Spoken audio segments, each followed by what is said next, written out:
Learning English, it's kind of like building a house, isn't it? Uh-huh. How do you mean? Well, you get the basics down, the grammar, the simple words, that's your foundation. Right, the essential structure. Exactly.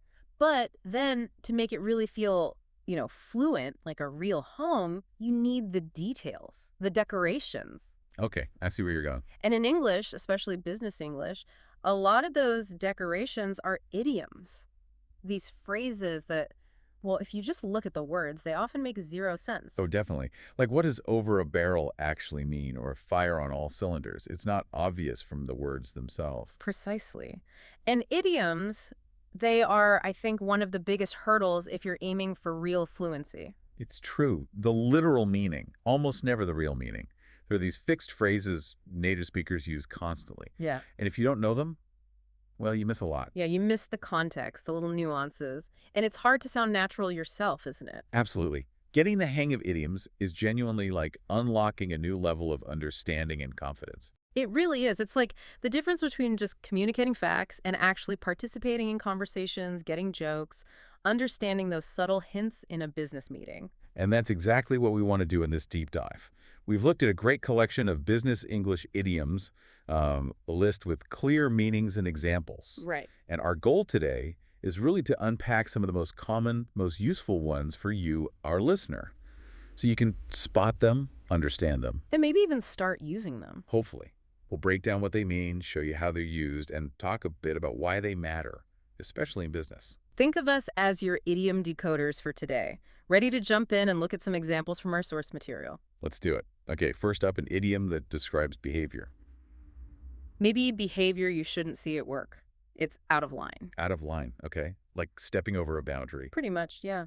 As an idiom, it means behavior or maybe comments that are inappropriate, not acceptable. And inappropriate just means not right for the situation, unsuitable. Exactly.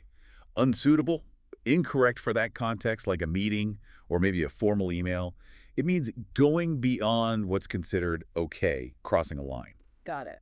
The example we saw was his comments during the meeting were completely out of line. Right. So this person said something in the meeting that was just unacceptable.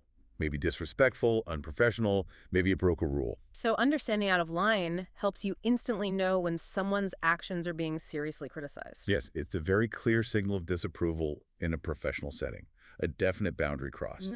Okay, that makes total sense. Now, moving from bad behavior to negotiation strategy. This one sounds intense. Play hardball. Yeah. Yeah, play hardball. Yeah. It definitely sounds intense, maybe like a tough sport. Yeah. And in business, it means being really aggressive and uncompromising when you're negotiating. Uncompromising, meaning you just won't budge. You stick to your demands. That's exactly. You're not willing to easily make concessions. You don't give in quickly. You hold firm, maybe use some tough tactics to get the absolute best deal for your side. Right. Very determined. Very. The example was they secured the best terms. Sometimes you have to play hardball with vendors. So being tough really paid off for them with their suppliers, the vendors. It implies that their tough negotiation style was key to getting a better deal. It suggests they prioritize the terms over, perhaps, a friendlier relationship. It's a common phrase for describing those really assertive business tactics. Okay, now from tough talks to things going really well, this next one sounds powerful. Fire on all cylinders. Oh, I like this one too. It comes from engines, right? An engine running perfectly with all parts working. Yeah, maximum power. Exactly. And the idiom means pretty much that, operating at maximum capacity, maximum efficiency. Everything is working just right. So the team, or maybe a project, is working as well as it possibly can, using all its resources effectively. Yes, precisely. Everything is clicking, working together smoothly, achieving peak performance. The example given is, when the team is firing on all cylinders, our productivity soars. And soars. That just means increases really fast, goes way up high. Like a rocket. Pretty much. So when the team hits that peak state, everyone's motivated, collaborating well, using their skills, their output just shoots up. It's a really positive, energetic way to talk about high performance. Okay, this next one.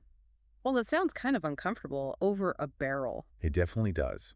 And the meaning fits that feeling. If you're over a barrel, you're basically stuck in a situation with very little choice. So you're in a weak spot, maybe being forced into something. Exactly. You're in a difficult position. You feel you have to accept something, maybe bad terms, because you don't have any better options or any real power, any leverage. Right, you've lost your bargaining power. Completely. The example sentence was, after the delays, we found ourselves over a barrel with the client's demands.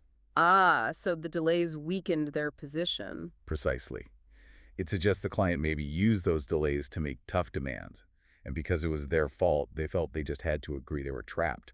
It's a very vivid way to describe feeling powerless in a negotiation. Okay, let's shift to how people react to things, like news or maybe a surprising decision.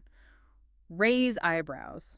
This one's interesting because it's literally a facial expression, isn't it? You raise your eyebrows when you're surprised, maybe a bit skeptical. Yeah. And as an idiom, it means to cause surprise or often disapproval. So it's not just wow, surprise. There's usually a bit of questioning involved, maybe suspicion or mild shock. That's generally right. It's usually not simple surprise. Yay. It carries this extra sense of people questioning something, finding it odd, unexpected, maybe even a bit dodgy or controversial. Gotcha. The example we have is the abrupt change in policy raised eyebrows among the staff. So that tells you the staff weren't just surprised by the sudden rule change. They likely reacted with a bit of suspicion, maybe confusion or quiet disagreement. It captures that collective, unspoken reaction within a group. It's a subtle way to describe how people feel without them saying it outright. Exactly. Very useful for understanding workplace dynamics. Okay, now for something super popular, really current. The idiom is short and punchy, red hot. Yeah, simple, effective, red hot just means extremely popular right now or in really high demand. Like the thing everyone's talking about or trying to get. Exactly. It could be a product, a trend, maybe even a whole market sector that's just buzzing with activity and interest. Super popular. The example used was, their red-hot new app has dominated the market since its launch. And dominated the market. That means it's been the biggest, most successful product in its area since it came out. Right, leader of the pack. So the app's intense popularity being red hot is why it took over the market. It's a really common, lively way to talk about current successes and trends. Okay, here's one that feels very modern, reflecting how work is changing. Side hustle. Oh yeah, definitely a term you hear all the time now. A side hustle is basically the second job or business you do outside of your main employment to make extra money. So like freelance work or maybe selling crafts online, something you do in your spare time. Exactly. It's work done on the side. Yeah. People do it for extra income, sometimes to explore a passion or maybe to build new skills. Our source mentioned, many professionals start a side hustle to supplement their income. And supplement just means to add to something. Right, like adding vitamins to your diet. Good analogy. So people start these side hustles to add extra money to their main salary. Helps pay the bills or save up or just have a bit extra. It really captures a big trend in how people work today. Okay, back to facing challenges. This one sounds a bit dramatic, maybe the historical bite the bullet. It does have a slightly grim origin story, apparently. Maybe from soldiers biting a bullet during surgery without anesthetic. Oof. Ouch. Okay, but what does it mean now? Thankfully, nothing so literal. Mm-hmm. Today, bite the bullet means you face up to a difficult or unpleasant task or decision with courage and stoicism. So you know something is going to be hard or painful, but it needs doing, so you just grit your teeth and do it. That's the essence of it. You accept the difficulty, the unpleasantness, and you just get on with it because it's necessary. Shows determination. The example was, we had to bite the bullet and implement cost-cutting measures despite the pain it caused. Right. And implement means put into action. Measures are just actions. So cost-cutting actions, layoffs maybe, budget cuts. Could be. Things that are often painful for a company. So they had to be brave, make the tough decision, and put these difficult cost-saving actions into place, even knowing it would cause hardship or be unpopular.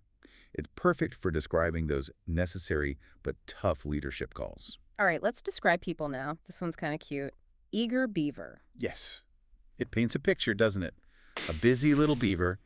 An eager beaver is someone who is just super enthusiastic and hardworking, really keen. Someone always putting their hand up, maybe staying late, really putting in the effort. That's exactly it. They show loads of energy, always willing to work hard, often doing more than they strictly need to. It's usually positive. But? Well, sometimes, depending on the context, it could imply someone is maybe a bit too keen, trying a bit too hard to impress. But generally, it means very motivated. Okay, the example. He's such an eager beaver. He stays late to perfect his presentations. See, that shows his enthusiasm.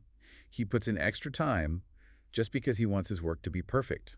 It's a very common way to describe someone really dedicated at work. This next one sounds really positive, like finding treasure. Golden opportunity. It really does. Yeah. A golden opportunity is just that, a fantastic chance, a really favorable opportunity to achieve success. And favorable means. It means the conditions are really good, likely to lead to success. It gives you an advantage. It's like the perfect moment, a rare and valuable chance you shouldn't let slip by. Okay, the example given. This merger is a golden opportunity to expand our market presence. Right, so a merger is when companies join together, and expand market presence means grow their business, reach more customers. So joining forces is seen as this perfect, unmissable chance, the golden opportunity to become much bigger and more influential in their market. Exactly. It really highlights the potential and importance of the opportunity. Now, something really vital for dealing with workplace stress. Keep your cool. Yes. Essential advice. To keep your cool just means staying calm and in control, especially when things get stressful or heated. So even if there's pressure or maybe people are arguing, you don't lose your temper. You stay rational. That's the idea.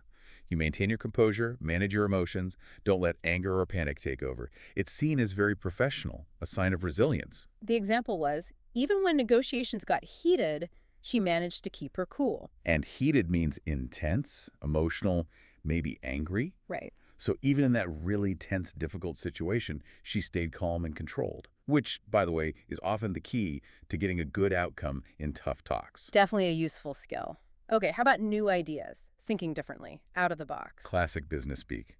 Out of the box, thinking means thinking in a way that's innovative, creative, and not limited by the usual traditional ways of doing things. So innovative is like new and original, and traditional is the old way. Exactly. It's about challenging norms, being unconventional, coming up with completely fresh approaches or solutions nobody's thought of before. Crucial for, well, innovation. The example. We need out-of-the-box solutions to disrupt the market. Okay, and disrupt the market. That's another big business term.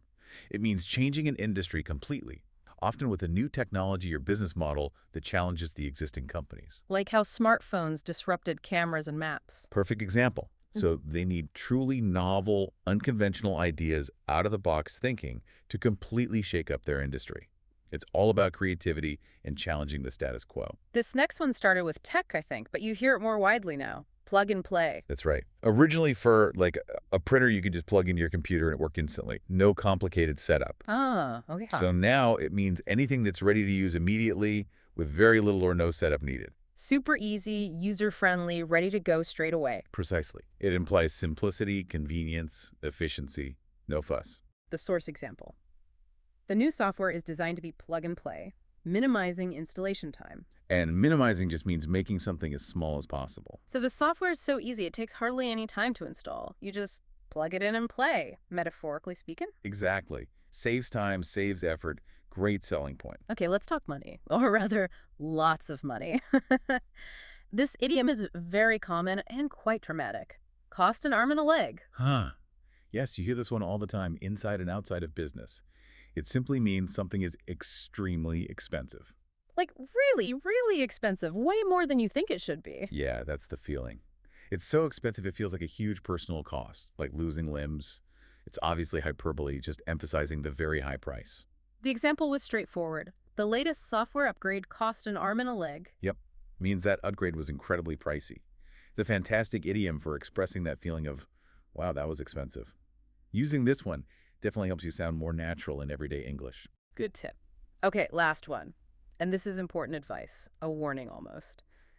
Devil is in the details. Such a wise idiom. Yeah. Especially in business, with contracts and plans. It means that the small, easily overlooked points, the details, are often where the real problems or complexities lie. So the big picture might look okay, but you have to sweat the small stuff, check the fine print. Absolutely. The main agreement might seem fine, but crucial issues, tricky clauses, or hidden problems are often buried in those minor details that people might gloss over. It's a caution to be really thorough, really meticulous. The example sentence. Before finalizing the contract, remember that the devil is in the details. Right. And finalizing means completing the last version. A contract is a legal agreement. So the message is, Before you sign that legally binding paper, you absolutely must read every single tiny part very carefully. Because that's where the potential traps or disadvantages the devil might be hiding. It's essential advice for any kind of agreement. Wow, okay, so we've covered quite a few there. 15 different idioms, from behavior like out of line to costs with cost an arm and a leg, strategies like play hardball, and new ideas with out of the box. That's right. 15 phrases where the meaning isn't obvious just from the words. And understanding these, well, it's just so important if you're aiming for fluency in English, especially in business. It really helps you grasp what people actually mean, doesn't it? Beyond just the literal translation. It does. It builds your confidence, makes you sound more natural, and helps you navigate those conversations much more easily. So the best way to learn them, keep your ears open, I guess. Absolutely.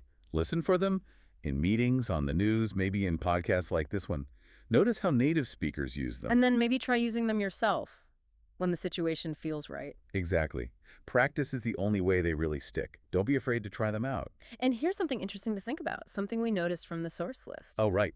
While we focused on business idioms today, idioms aren't just for business, are they? No. The source mentioned different categories. Idioms about feelings, general chat, Exactly. Think about common phrases like break a leg, meaning good luck. or get something off your chest, like admitting something that's bothering you. Right. Those aren't specific business terms. So a final thought for you, the listener. Think about how many different kinds of idioms there must be in English. Which ones do you hear in your own daily life? Yeah, like in movies, songs, talking with friends, which ones pop up most often for you? It shows that learning idioms is this ongoing journey, doesn't it? It goes way beyond just the office. It unlocks so much more of the English language. That's a fantastic point. It really does enrich your understanding everywhere. So keep listening, keep practicing, and keep noticing these fascinating little phrases. They make the language so much more colorful. Well, we really hope this deep dive into business English idioms has been helpful for your fluency journey. Thanks so much for joining us.